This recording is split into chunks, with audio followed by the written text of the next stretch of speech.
Si Seigneur, donner la vie de Dieu, ça fait pour tout le monde. Là. Gloire à Dieu. C'est si simple parfois. Hein. C'est si simple parfois, et puis parfois on se complique tellement. Des fois on cherche, on fait des tours, on fait des contours. Vous connaissez le témoignage de Dany?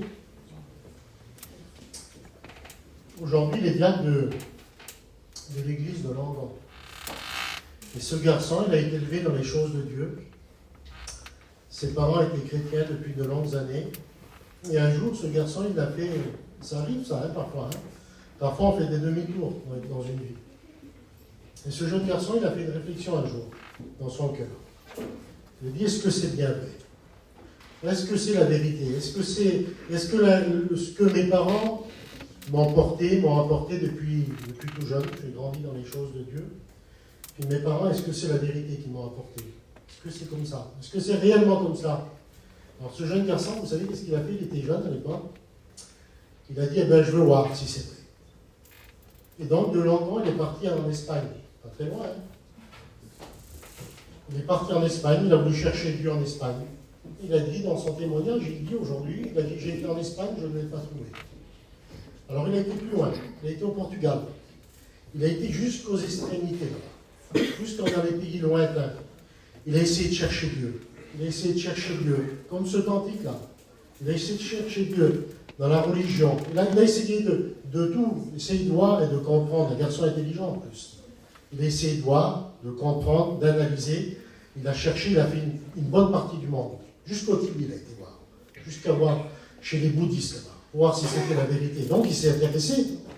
Il s'est intéressé. Il a fait un grand tour. Hein. Imaginez-vous un peu de Langon jusqu'au Tibet, là-bas. Dans diverses religions, dans l'Église catholique, dans toutes ces religions qui nous dépassent. Il a été là-bas, il a été voir. Et vous savez quelle est la réflexion qu'il s'est fait? Il s'est fait une réflexion dans son cœur. Il a dit, mes parents m'ont trompé. Depuis ma toute petite jeunesse, jusqu'à maintenant. Pourquoi? Parce que je n'ai pas trouvé Dieu.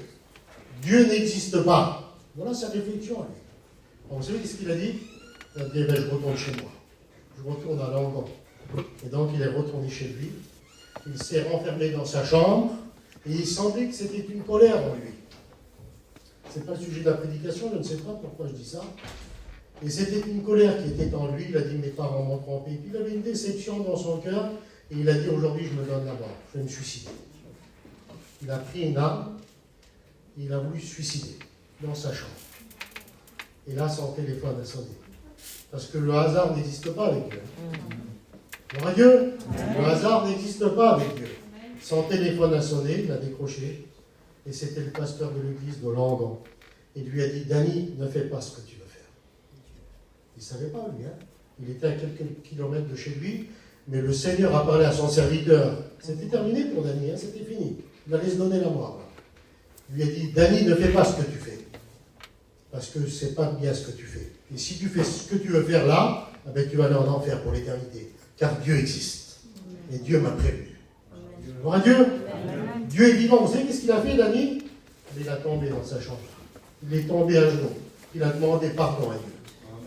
Il a demandé pardon à Dieu. Et dans sa chambre, là, il a rencontré Jésus. Amen. Il a fait pratiquement une bonne partie de la terre, de l'univers. Quel dommage, Seigneur. C'est tout simple en réalité. C'est tellement simple, l'évangile. C'est nous qui se compliquons. Hein. C'est pas la peine d'aller à tout ce que vous voulez, non. C'est tellement simple, l'évangile. Si on ferait attention, si on prendrait garde à la parole du Seigneur, puis ce soir, je vais vous parler des messages que vous connaissez.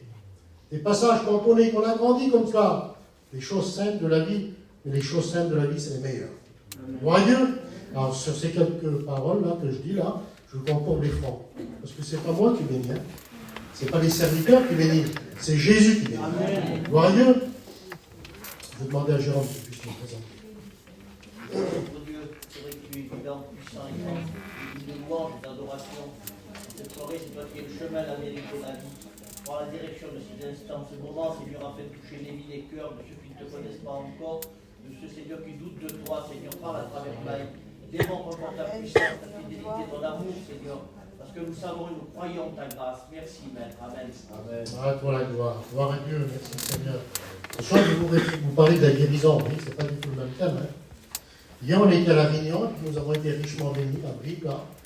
Nous avons écouté plein de miracles. Hein, c'était bon, La Réunion était bonne. Il y avait plein de malades. Beaucoup de malades qui étaient là.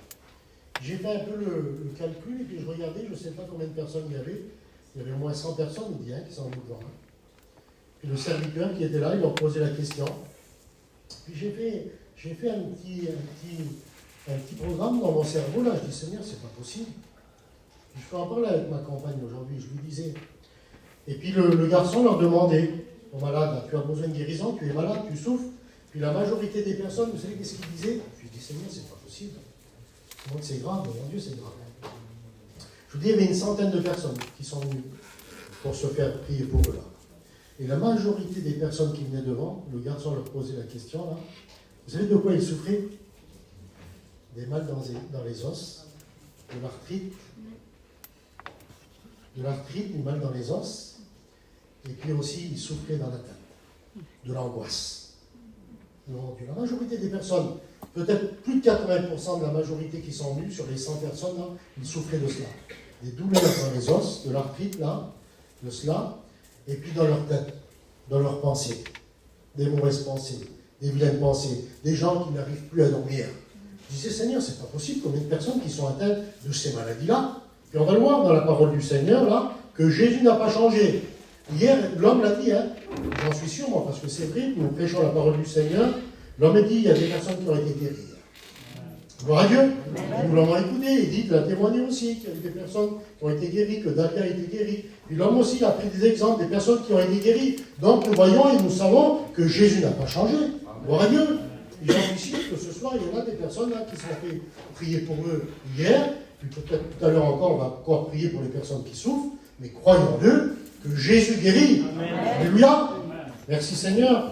La parole du Seigneur nous dit dans Jean 5, on va faire cette lecture là parce que ça va avec le message. Or, à Jérusalem, près de la porte des brebis, il y a une piscine qui s'appelle en hébreu Bethsaïda et qui a 5 portiques. Sous ces portiques étaient couchés en grand nombre des malades, des aveugles, des boiteux, des paralytiques qui étaient là et qui attendaient là le mouvement de l'eau. Car un ange descendait de temps en temps dans la piscine et agitait l'eau. Et celui qui descendait le premier, après que l'eau avait été agitée, était guéri, quelle que soit sa maladie. Donc le temps a passé, il y a 2000 ans de cela. La parole de Dieu nous parle de cette piscine de Bethsaïda. Et là, la parole de Dieu nous dit qu'il y avait un grand nombre de malades. Une piscine avec 5 portiques, puis un grand nombre de malades étaient là. Et tous ceux qui étaient là, ils attendaient le mouvement de l'eau. On a même fait un cantique là-dessus, là. Le mouvement de l'eau. Mais malheureusement, de temps en temps, la parole de Dieu nous dit que l'ange descendait là. C'est bizarre, même, hein? C'est pas assez compliqué, même, l'histoire. Hein? De temps en temps, il y a un ange. Écoutez, essayons de se mettre dans le contexte. Là. Un ange, de temps en temps, descend là. Il fait bouger l'eau, là. Et le premier qui saute dedans, ben, il était guéri. Espérons que ce n'était pas un ortica parce qu'il n'était pas rapide. C'était comme ça en réalité. Hein. C'est pour ça que cet homme va dire ça là. Pour lui, il est là depuis 38 ans. Vous savez combien d'années qu'il attend le pont? Et oui, il est infirme en plus. Il est infirme, il est malade. Il ne sait pas s'il va y arriver. Il ne sait pas s'il va y arriver. Pourquoi? Parce que de temps en temps, un ange vient, il va l'eau là. Et celui qui saute dans l'eau, il est guéri. Et Nain en a parlé aussi hier de cette piscine-là. Donc on parle de cette piscine il y a 2000 ans. Et encore aujourd'hui, cette piscine, elle y est encore. Et Nain disait, ils ont fait un voyage là-bas en Israël, et puis il y a encore des personnes qui sont guéries. Ils ont été là-bas, ils ont fait une réunion, et il y a des personnes qui ont été encore guéries. Donc c'est pour vous expliquer, pour vous faire comprendre que Jésus n'a pas changé. Est-ce que vous comprenez? Mais ce qui m'a interpellé, moi, un peu dans cette lecture-là, c'est que les gens ont les regards sur l'eau. C'est ça qui m'a interpellé dans cette lecture. C'est pour ça que je vous parle dans les détails, que je regarde un peu les détails. Parce que les gens, je ne sais pas combien de personnes sont là, mais la Bible nous dit qu'il y a un grand nombre de personnes. Des aveugles, des boiteux, des personnes infirmes, des personnes qui ont besoin de la grâce du Seigneur, des personnes souffrant, malades dans leur corps, ils sont là, mais ils attendent le mouvement de l'eau. Parce qu'un ange, de temps en temps, ils savent, la nouvelle, ils savent comment ça se passe, les gens de là-bas. Hein. Ils savent très bien comment ça se passe. Ils savent très bien, à un moment précis, moi je ne sais pas à quel moment, je ne sais pas si c'est le matin, je ne sais pas si c'est l'après-midi, je ne sais pas si c'est le soir, c'est sûrement aléatoire. Hein. On ne sait pas exactement quand est-ce qu'il va descendre dans là. Mais ce qui est curieux, c'est ce qui est bizarre, Seigneur, dans cette lecture. C'est que dans cette lecture, la parole de Dieu dit que Jésus est là. Amen, merci Seigneur, c'est vrai, il dit à raison de dire Amen. Mais ce qui est dommage, c'est que les gens ne font même pas attention. C'est comme ça, il dit. Hein? La Bible, elle est claire, elle nous dit cela. Eux, ils attendent, le regard est posé sur l'eau. Le regard est posé sur l'eau. Merci Seigneur, c'est bien. Le frère est venu, la pleine malade, même nous, on a été voir. Merci Seigneur, c'est bien. Merci à Dieu. Il en faut des ministères comme ça. C'est des ministères particuliers. Dieu donne tant à un autre et puis tant à un autre. Ça, c'est l'inexplicable de Dieu. On ne peut pas dire. On ne peut pas dire le ministère comme ça. On ne peut pas parler de ministère. Il y a 5 ministères dans la parole du Seigneur.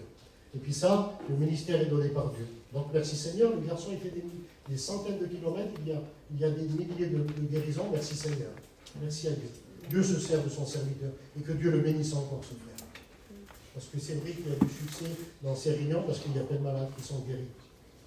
Mais je voudrais vous poser moi cette question-là. Il y a des gens qui s'attendent à un serviteur spécial en particulier. Comme ça mieux. Hein? Donc il faut un peu qu'il veuille ou qu'il ne veuille pas. Hein? Merci Seigneur. Moi, si j'aurais un enfant malade, j'aurais été aussi bien. J'aurais été. Anthony, il a été avec toute sa famille. Ils ont tous fait prier pour lui. Merci Seigneur. Mais en réalité, ça ne s'arrête pas là. Ça ne s'arrête pas là, Seigneur. En réalité, je m'excuse de l'expression, Seigneur, mais ça ne serait pas normal. On n'aurait pas un Dieu qui a tout pouvoir. On n'aurait pas, non? Si on s'entendrait seulement à ces quelques serviteurs dans la mission, je ne sais pas combien il y en a. Dans notre mission, il y a 3000 serviteurs aujourd'hui. Je n'en connais pas énormément qui en guérison. Je ne sais pas, 4 ou 5, je ne sais pas exactement. Donc si on s'attendrait, merci Seigneur, il en faut, merci à Dieu. Il en faut que Dieu fasse qu'il y en a encore.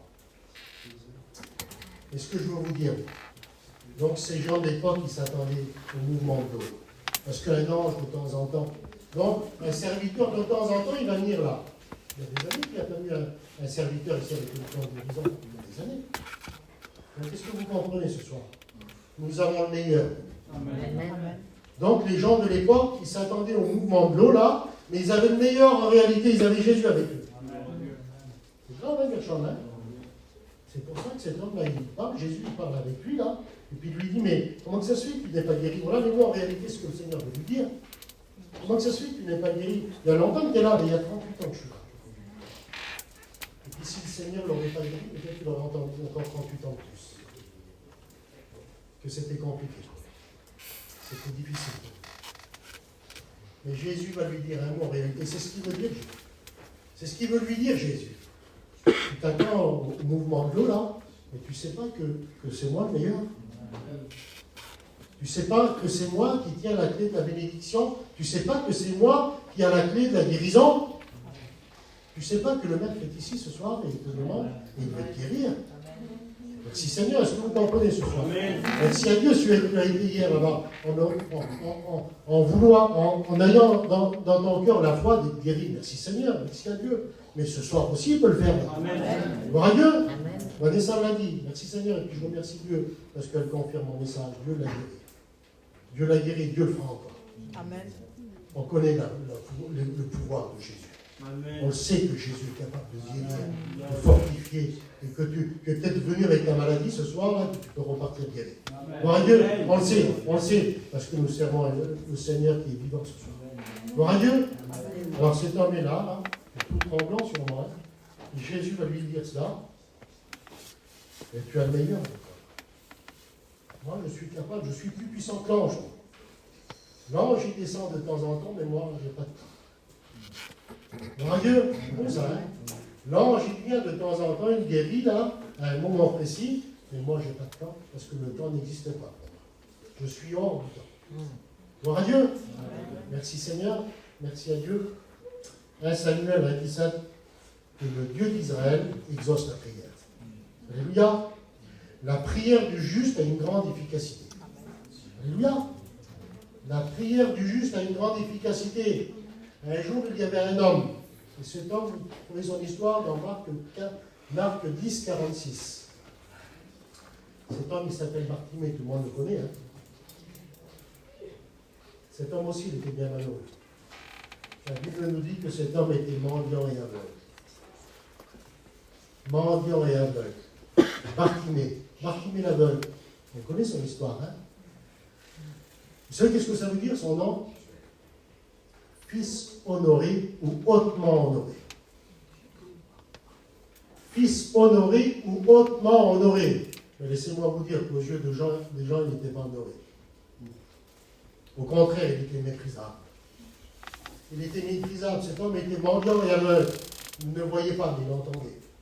Il savait qu'un jour, Jésus allait passer par là. Alors, qu'est-ce qu'il a fait, cet homme-là? Il a crié une fois fort. Fils de David, aie pitié de moi.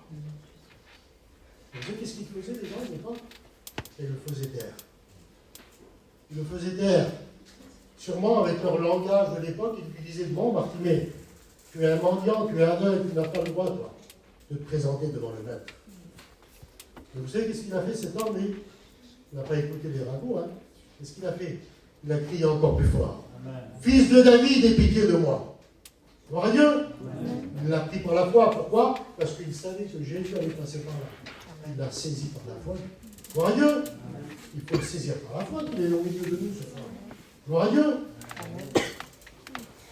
Alors le Fils hautement honoré, aux yeux des gens, il était bien méprisé. Il était loin de la société.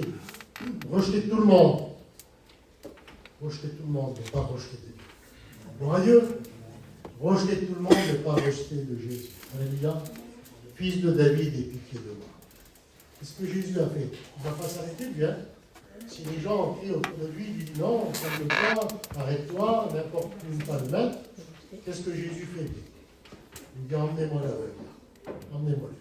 Gloire à Dieu. Il se dérange, Jésus. Il se dérange. Alléluia. Il n'est pas comme l'ange qui descend de temps en temps, là. Lui, il se dérange. Emmenez-moi là. Et moi, je vais prier pour lui. Et moi, je vais guérir. Pourquoi?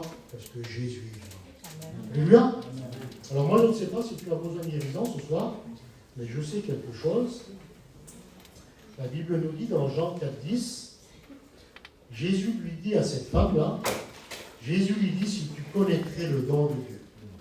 Alléluia. Si tu connaîtrais le don de Dieu, toi qui es là ce soir, même si tu es chrétien depuis des dizaines d'années, si tu connaîtrais réellement le don de Dieu. Si on connaîtrait réellement le don de Dieu. Parce que des fois, on peut connaître Jésus, hein, par rapport à la Bible, par rapport à l'enseignement qu'on a connu de nos parents, de nos familles, comme ce jeune garçon d'Annie, là. Mais réellement, est-ce que tu connais Jésus? Un jour, Jésus va marcher dans une rue, là, dans une petite ville. Il marche avec des personnes, et ces gens s'entretiennent de Jésus, justement. Ils s'entretiennent de Jésus, ils parlent de lui. Jésus était mort, Jésus est venu là, ils l'ont crucifié, et pendant quelques jours, il s'est montré à quelques personnes. Puis là, ils s'entretiennent de Jésus, ils disent là, Jésus est mort, il a souffert, il était avec nous, il était sur la terre, c'était ses disciples, hein. Il était avec nous, puis là, aujourd'hui, il est mort. Et il l'a enterré. Et Jésus fait marcher avec eux. Et Jésus va leur faire un reproche. Il va leur dire, vous ne savez pas que c'est moi, Jésus? Il semblerait que vous êtes avec moi et vous ne savez même pas qui je suis. Est-ce qu'on connaît réellement le Maître? Connais-tu réellement Jésus? Si tu connaîtrais le don de Dieu, si tu connaîtrais réellement Jésus, de ce qu'il est capable de faire devant Dieu, que ce soir, ben, c'est quelque chose de terrible. Hein? La Bible nous dit, si tu aurais simplement un peu de foi, comme une petite graine de sénévé là, il est capable de faire des choses graves, des choses terribles, des miracles terribles, qu'on ne pourrait même pas l'imaginer. Dieu n'a pas changé, Dieu est toujours le même. La Bible nous dit qu'il est toujours le même hier, aujourd'hui, éternellement. Donc aujourd'hui, il ne faut pas limiter Jésus, il est toujours le même, la Bible nous dit. Gloire à Dieu. Alors est-ce que tu t'attends, comme ces gens qui sont là, autour de cette piscine de Bethsaïda. Donc de temps en temps, que l'ange puisse bouger l'eau là. Alors est-ce que tu veux le faire comme Bartimée? Est-ce que tu veux le prendre par la foi? Est-ce que tu veux crier de toutes tes forces? Jésus, fils de David, aie pitié de moi. Alléluia. Jésus, fils de David, aie pitié de moi. Si tu as besoin de Jésus ce soir, tu es au bon endroit. Devant Dieu. Tu es au bon endroit parce que lui n'a pas changé. Que le Dieu d'Israël exauce ta prière. Luc 8, 43. La Bible nous dit qu'il y a une femme qui est malade depuis aussi de longues années. Et cette femme, elle est rejetée de la société aussi. Elle a parlé un peu hier. Et on connaît son histoire, hein, vous allez lire chez lui si vous voulez, Luc 8, 43. Cette femme est malade depuis 12 ans. Cet homme était malade depuis 38 ans, elle est malade depuis 12 ans. Et la Bible nous dit qu'elle avait plein d'argent, cette femme-là. Plein d'argent, elle avait plein n'existait pas à cette époque-là. Plein d'argent. La Bible nous dit qu'elle a dépensé tous ses biens pour les médecins sans qu'aucun d'eux puisse la guérir. Quelle déception dans son cœur. Imaginez-vous, je ne sais pas combien d'argent qu'elle a, cette femme-là. Puis il y avait des bons médecins en plus à l'époque. Hein. Des bons médecins, des bons médicaments. Et cette femme, elle était inguérissable. Écoutez un peu les enfants. Elle était inguérissable, cette femme. Et en plus de sa maladie, elle était inguérissable. Et en plus de sa maladie, elle était rejetée de la société. Parce qu'elle aussi, elle n'est pas là. Elle n'avait pas le droit aussi de se présenter devant le Père. C'était comme ça. Puis là, la Bible nous dit qu'une multitude de personnes sont là. Et qu'est-ce qu'elle fait, cette femme? Ses dernières forces. Vous savez, quand on est malade, hein, quand on est faible, on n'a plus de force. Et quand la maladie nous ronge, on n'a plus de force, on est faible. Et c'est dur à avancer. C'est dur à se lever. C'est dur à se traîner même. C'est dur, hein, c'est pas facile.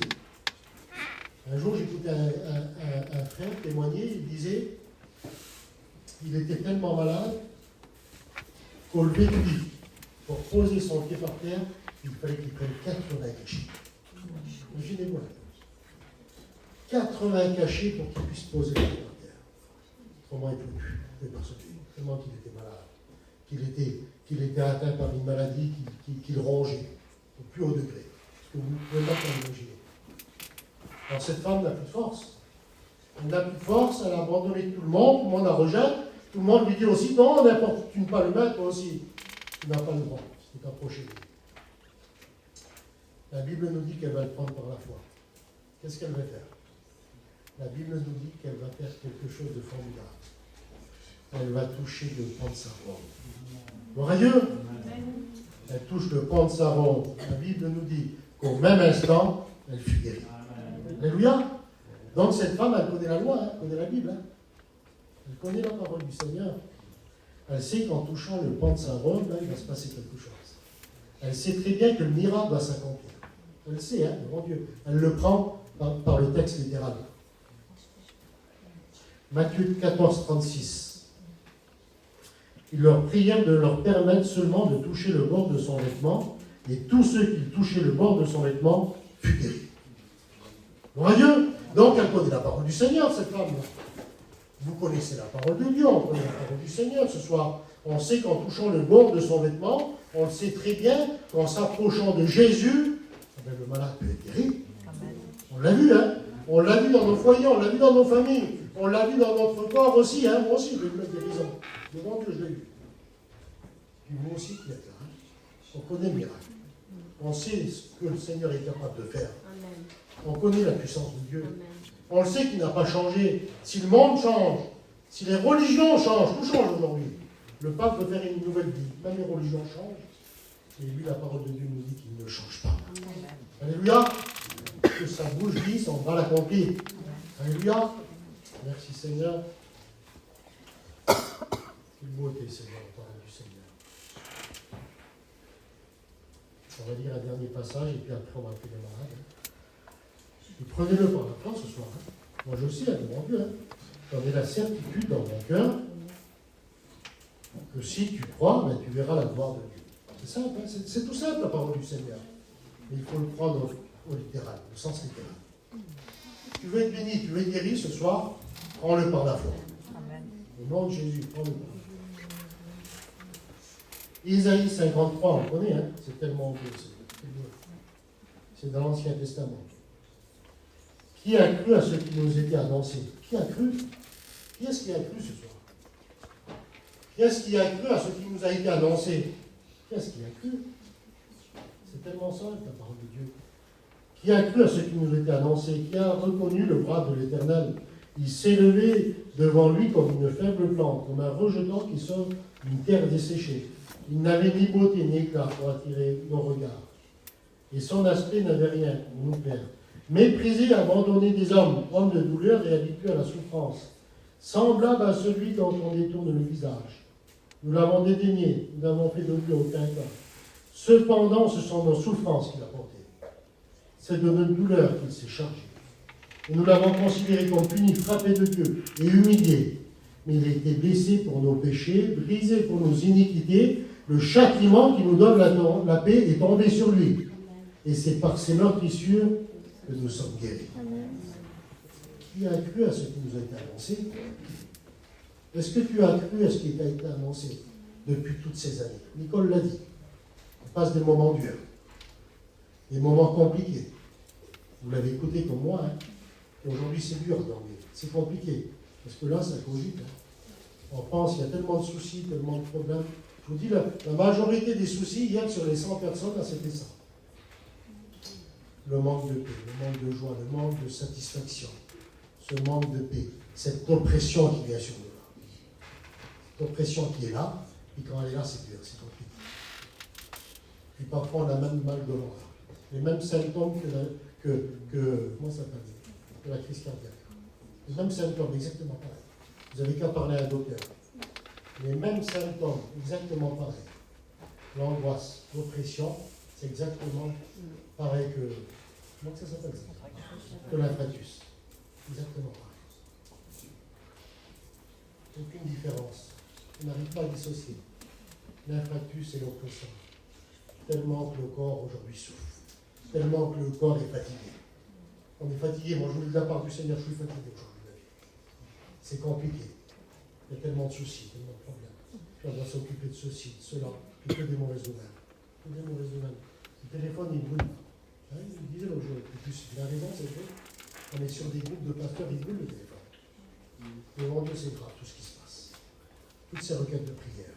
Ça touche les jeunes, les plus âgés. C'est grave. Ça touche tout le monde. Ça touche les riches, ça touche les pauvres. Tout le monde. Tout le monde. Il n'y a plus de catégorie de personnes aujourd'hui. Hein. Le milliardaire comme le pauvre, malheureux là dessous le pont. Tous pareils. Tous au même niveau. Regardez, je ferme le livre. Donc cette oppression qui nous agace, qui nous fait tant mal, qui nous fait tellement souffrir, et Jésus est venu pour ça. Amen. Ça, c'est une bonne nouvelle pour toi. Si le monde nous apporte que des bonnes nouvelles, l'Évangile nous dit qu'elle est appelée bonne nouvelle. Ça, c'est une bonne nouvelle. Ça, c'est une vérité réelle. C'est pas ton compte en banque, c'est pas tout ce que tu as. Ça va aller pendant un moment, un instant, mais c'est passager. Ce qui avait de la valeur il y a des années en arrière, aujourd'hui, ça ne vaut plus rien. Ça ne vaut plus rien, puis c'est comme ça en réalité. C'est comme ça aujourd'hui. La seule valeur sûre, c'est ça. C'est l'évangile. Gloire à Dieu. C'est l'évangile de Dieu. Même tout ce qui a plus de valeur aujourd'hui dans le monde.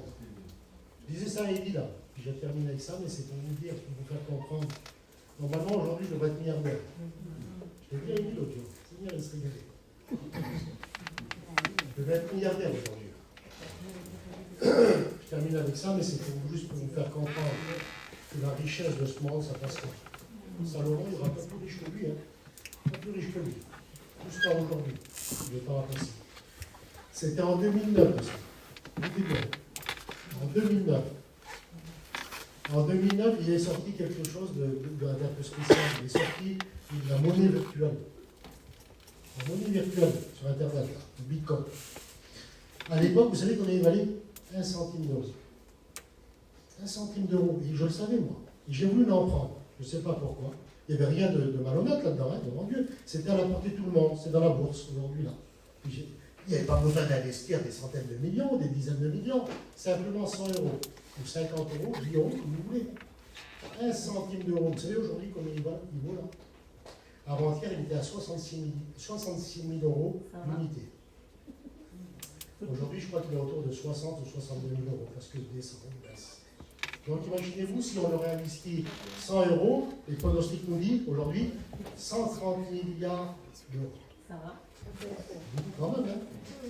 Donc c'est pour vous dire que même si j'aurais investi ça, c'est bien, c'est bien, vraiment ça aurait été bien.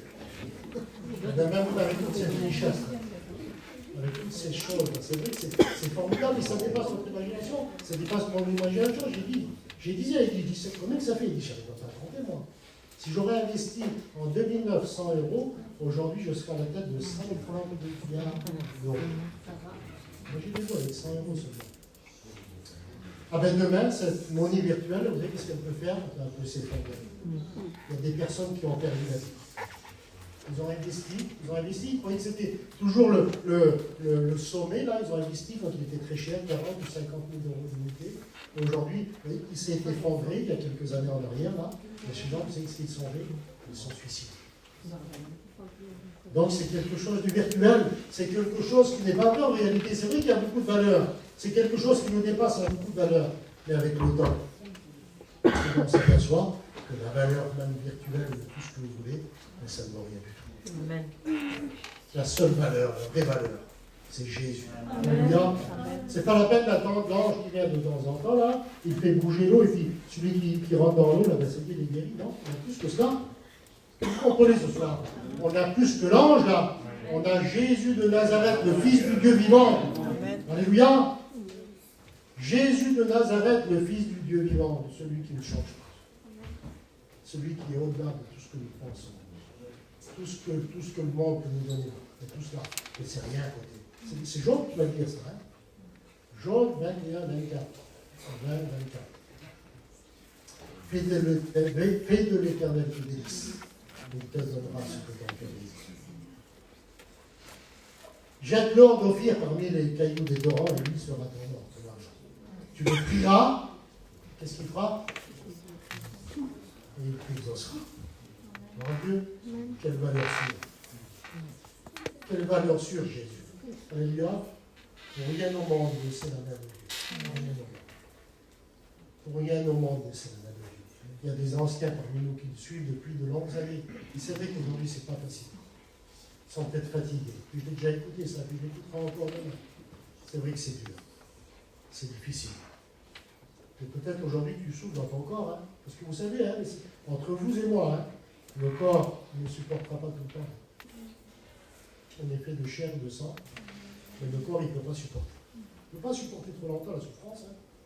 Même avec un temps de souffrance, là, qu'on le veuille ou qu'on ne le veuille pas, c'est le corps qui fait comme ça. Et avec le temps, on va le payer, ça. On va le ressentir. Le ressentir. Puis peut-être aujourd'hui, tu ressens tout ça. Tous ces moments de souffrance que tu as eu chez toi. Sans rien dire parfois. Des fois, on ne dit rien. On ne dit pas toutes ces souffrances que les gens ont. On n'en parle pas des fois de nos souffrances. Hein. Mais avec le temps, on s'en ressent. J'ai déjà écouté ça, moi. Les gens disent on a tellement souffert, mais aujourd'hui, je le ressens. C'est dur pour moi, c'est compliqué. Tu n'arrives plus à avancer. Et peut-être que tu n'arrives plus à avancer ce soir. Tu es peut-être faible ce soir. Mais Jésus est puissant. Alléluia. Il est le tout-puissant. Il est encore plus puissant que puissant. Il est le tout-puissant. Alléluia. Merci Seigneur. Alors sur ces quelques paroles, je voudrais qu'on continue. Je vais demander à Jérémie.